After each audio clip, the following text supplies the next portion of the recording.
दोस्तों, सन 2000 से पहले चांद पर दो मुल्क जा चुके थे, एक रशिया और दूसरा अमेरिका। अमेरिका मुसलसल चांद पर मिशन भेज रहा था और चांद को स्टडी कर रहा था। उस वक्त चाइना भी बहुत तरक्की कर रहा था और एक सुपर पावर मुल्क बन रहा था, इसीलिए उसने चांद पर जाने का एक प्रोग्राम बनाया। इस प्रोग्राम के 4 फेजेस हैं।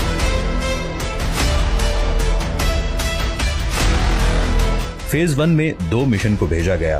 पहले मिशन को 2003 में भेजा गया, जिसका नाम चैंग-ई-1 था। दूसरा मिशन 2007 में भेजा गया, जिसका नाम चैंग-ई-2 था। ये दोनों मिशन ऑर्बिटर थे, जिनका मकसद चांद के गिर्द ऑर्बिट करके चांद के एरियाज को स्टडी करना और उनकी तस्वीरें खींचना था, ताकि नेक्स्ट मिशन के लिए चाइना के पास चांद की पूरी इंफॉर्मेशन हो। इस इंफॉर्मेशन से चाइना ने चांद की डार्क साइड को सिलेक्ट किया और फिर फेज 2 स्टार्ट हो गया। फेज 2 में भी 2 मिशंस को चांद पर भेजा गया, जिनमें चैंग-ई-3 और चैंग-ई-4 शामिल थे। इन दोनों मिशंस में रोवर को चांद पर भेजा गया। इस बार इन रोवर्स ने चांद पर लैंड करना था। चैंग-ई-3 को 2003 में चांद पर भेजा गया था।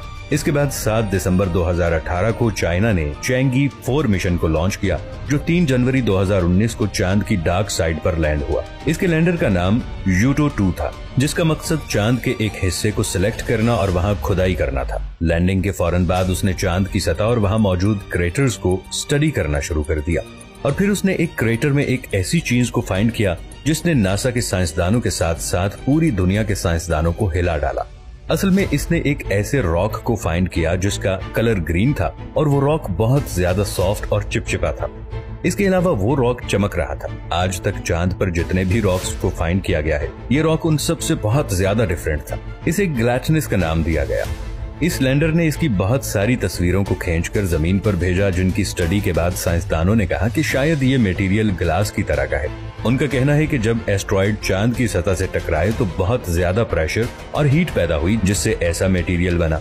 लेकिन साइंसदान 100% इस मटेरियल के बारे में कुछ नहीं कह सकते, और वो आज भी इस रॉक को स्टडी कर रहे हैं। इसके अलावा एक और रॉक को फाइंड किया गया, जिसे द लूनर एनिग्मा कहा गया।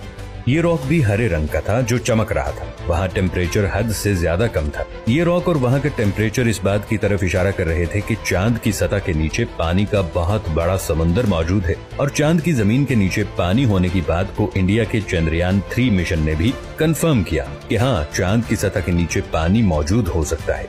इस रॉक को वॉन कॉर्मर क्रेटर में फाइंड किया गया था, जो चांद की डार्क साइड पर मौजूद है। ऐसे रॉक को 1969 में भेजे गए अपोलो 11 मिशन में भी देखा गया था, लेकिन नासा ने इस रॉक के बारे में किसी को कुछ नहीं बताया और इसे पूरी दुनिया से छुपाया। लेकिन चाइना और इंडिया ने नासा के इस राज को दुनिया के सामने रखा कि चांद पर पानी हो सकता है, और वहाँ ऐसी बहुत सारी चीजें मौजूद हैं जिनको नासा तो जानता है, लेकिन उसने दुनिया से छुपाया है, जिसके बारे में हम सोच भी नहीं सकते।